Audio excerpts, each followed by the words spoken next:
Welcome to Ideals Board. On this video, you'll learn how to set up and send a signature request.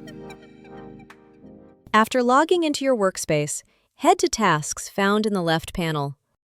Once on the Tasks page, click the button labeled Request.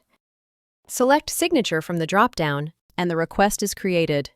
Here, you can upload the document for signature, or simply use drag and drop. In the right-hand panel, you can also edit the details including title, choose your signers, select a due date, and add a description. You can add any additional information about the signature request under the description. Click Next to continue.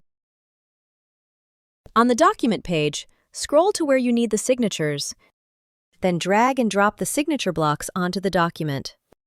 Need to add another signer to the document? No problem. Simply click Choose User, and you can select from the drop-down as before. Then drag and drop the signature blocks where required. Once you're finished placing your signature blocks, click Send to notify all signers. Once all users sign your document, you will automatically get a notification informing you, and should you need to, you can view the signed document in Tasks or your documents.